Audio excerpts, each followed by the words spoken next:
ম্যাগাজিনে চোখ বোলাতে বোলাতে মিত্রা ঘড়ির দিকে তাকিয়ে দেখল 9:30 বেজে গেছে। কাল সকালে আবার স্কুল আছে, তাই ডিনারটা সেরে ফেলতে হবে এই ভেবে ডাইনিং টেবিলের দিকে পা বাড়াতেই দরজায় বেল বাজল। এখন আবার কে এলো এই ভাবতে ভাবতে মিত্রা দরজা খুলে দেখল অনির্বাণ দাঁড়িয়ে। মিত্রা অনির্বাণকে দেখে বলল, তুমি এখন এখানে?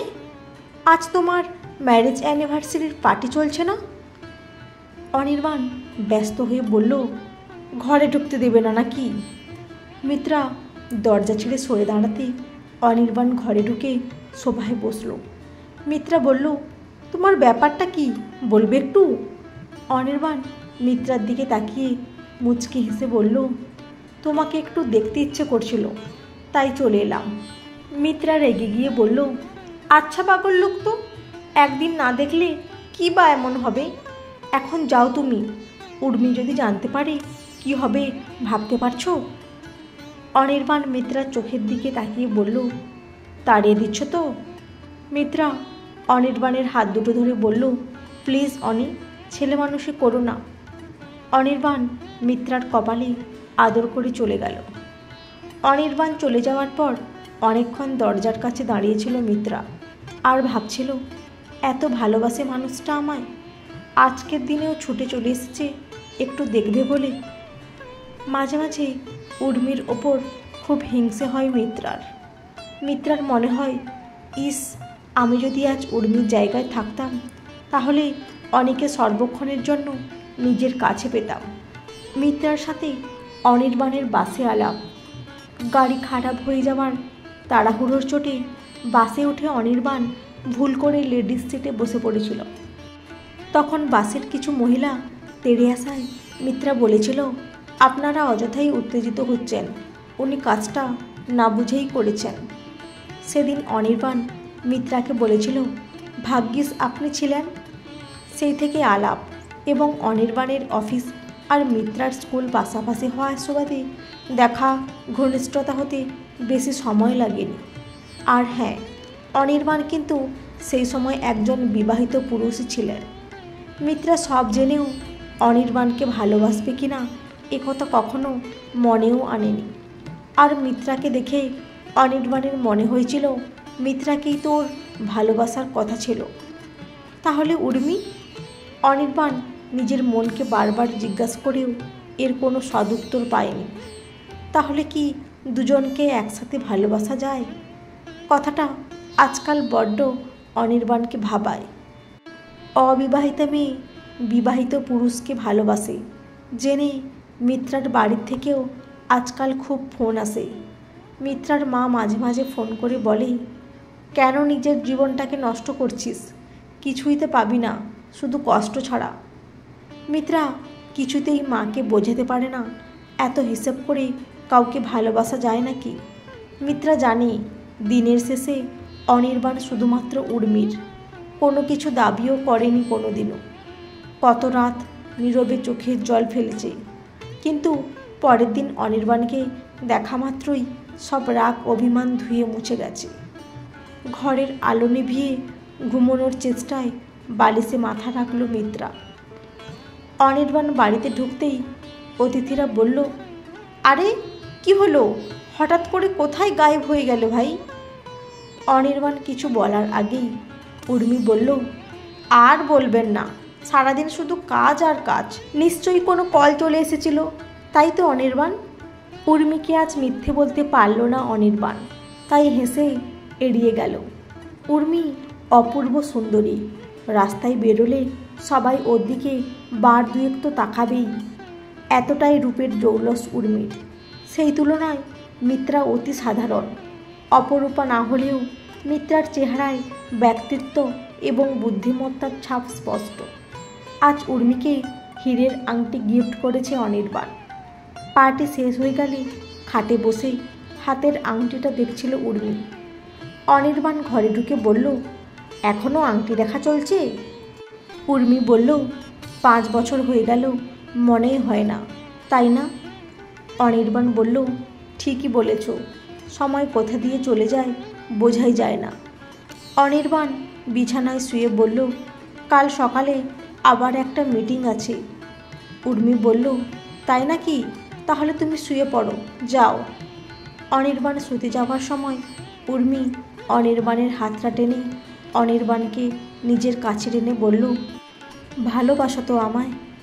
অনির্বাণ বলল, কোনো সন্দেহ আছে কি তোমার? উর্মি হেসে বলল, আরে বাবা, ইয়ার্কি করলাম। ঘুমন্ত অনির্বাণকে এক দৃষ্টে চেয়ে দেখছিল উর্মি, আর মনে মনে বলছিল, আজকের দিনটাতেও তুমি মিত্রাকে না দেখে থাকতে পারলে না, তাই না? 1 মাস আগেই উর্মিকে ওর এক বান্ধবী জানিয়েছিল অনির্বাণ আর মিত্রার ব্যাপারে। উর্মি ভেবেছিল উচ্চবিত্তদের সিঁড়ি বানিয়ে হয়তো মেয়েটি ওপরে উঠতে চায়, তাই অনির্বাণকে কবজা করেছে যেন তেন প্রকারে। একদিন ওদেরকে দেখবে বলে গাড়ি নিয়ে পিছু নেয় উর্মি। অনির্বাণের ঝাঁ চকচকে অফিসের থেকে 10 মিনিট দূরে একটা ছোট্ট বেসরকারি স্কুলে মিত্রা শিক্ষকতার চাকরি করে। রোজ দুপুরে ওরা একটা ক্যান্টিনে লাঞ্চ সারে। এই খবরটা উর্মি পেয়েছিল, তাই ওই সময় ক্যান্টিনের বাইরে থেকে ওদের দেখছিল উর্মি। ওরা দুজন ইডলি সাম্বার খাচ্ছিল আর গল্প করছিল। উর্মি অবাক হয়ে দেখছিল ওরা কেউ কাউকে স্পর্শ না করে যেন একে অপরের সাথে লেপ্টে রয়েছে। দুজনের চোখে এক অদ্ভুত প্রশান্তি। তাহলে কি অনির্বাণ আমাকে কখনো ভালোই বাসেনি? না, তা কী করে হয়? অনির্বাণ লম্পট চরিত্রহীন কোনোটাই নয়। আর এখানেই তো সবথেকে বড় ভয় উর্মির। একটা মেয়ে এসে সব ওলটপালট করে দেবে, তা কী করে হয়? কিন্তু ওরা যে দুজন দুজনকে বড্ড ভালোবাসে। আকাশে সিঁদুরে মেঘ দেখল উর্মি। সেদিন উর্মি সিদ্ধান্ত নিল অনির্বাণকে কিছুই জানতে দেবে না। আরও বেশি করে আঁকড়ে ধরবে নিজের স্বামীকে, আরও বেশি করে ভালোবাসায় বাঁধবে অনির্বাণকে। কিন্তু পারল কই? আজকেও তো মিত্রাকে না দেখে থাকতে পারল না অনির্বাণ। কি আছে ওই মেয়েটার মধ্যে? সারা রাত ধরেই এই কথাই ভেবে চলল উর্মি। পরের দিন দুপুরে লাঞ্চ খেতে খেতে মিত্রা অনির্বাণকে বলল, তুমি এখানে আর খেতে এসো না তো? অনির্বাণ অবাক হয়ে বলল, কেন? মিত্রা লজ্জা পেয়ে বলল, ধুর, তোমাকে এখানে মানায় নাকি? অনির্বাণ বলল, খুব মানায়। তোমাকে মানালে আমাকেও মানায়, বুঝলে? মিত্রা কিছুক্ষণ ইতস্তত করে বলল, কাল পার্টি কেমন ছিল? অনির্বাণ খেতে খেতে বলল, ভালোই তো। মিত্রা বলল, তোমরা ফ্যামিলি প্ল্যানিংয়ের ব্যাপারে কিছু ভাবছো না? অনির্বাণ খাওয়া থামিয়ে মিত্রার মুখের দিকে তাকালো। মিত্রা সহজ হওয়ার চেষ্টা করে বলল, এটা তো নর্মাল ব্যাপার। 5 বছর হয়ে গেল তোমাদের, তাই বললাম। অনির্বাণ কোনো উত্তর না দিয়ে খাচ্ছিল। হঠাৎই মিত্রার 2 চোখ ফেটে জল এলো। বুকের কাছে কান্নাগুলো দলা পাকিয়ে উঠছিল। তারপর নিজেকে সংযত করে বলল, চলো, দেরি হয়ে যাচ্ছে। অনির্বাণ মিত্রার হাত ধরে বলল, কেন এমন প্রশ্ন করো যেটা তোমাকে কষ্ট দেয়? মিত্রা বলল, চেষ্টা করি তো না করার, কিন্তু ওই মাঝে মাঝে সব কেমন যেন গুলিয়ে যায়। এই বলে উঠে চলে গেল মিত্রা। একদিন স্কুল থেকে ক্লাস নিয়ে বেরোচ্ছিল মিত্রা। তখন দারোয়ান এসে বলল, দিদিমণি, আপনার সাথে একজন দেখা করতে এসেছেন। মিত্রা দেখল উর্মি দাঁড়িয়ে। সোশ্যাল সাইটে উর্মির ছবিগুলো প্রায় রোজই দেখে মিত্রা। কাছ থেকে আরও সুন্দরী লাগছিল উর্মিকে। মিত্রাকে দেখেই উর্মি এগিয়ে এসে বলল, আমরা দুজনেই দুজনকে চিনি, এবং সেটা কার জন্য আশা করি বলতে হবে না। মিত্রা শান্ত গলায় বলল, কি বলতে এসেছেন বলুন। উর্মি বলল, তুমি আমার ভালোবাসায় ভাগ বসিয়েছ, সেটা আমি মেনে নিয়েছি, শুধুমাত্র অনির্বাণকে ছেড়ে থাকতে পারবো না বলে। কিন্তু আজ জানলাম তুমি আর একজনকেও বঞ্চিত করতে চলেছ। কিন্তু সে তো কোনো অপরাধ করেনি। মিত্রা বলল, আমি ঠিক বুঝতে পারছি না আপনি কি বলছেন।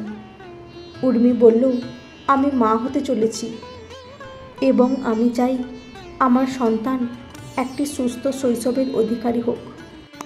আজ যদি তুমি আমার জায়গায় থাকতে, তাহলে তুমিও কি তাই চাইতে না? উর্মির কথা শুনে 2 সেকেন্ড চুপ করেছিল মিত্রা। ওর মনে হলো সব কিছু যেন থেমে গেছে হঠাৎ।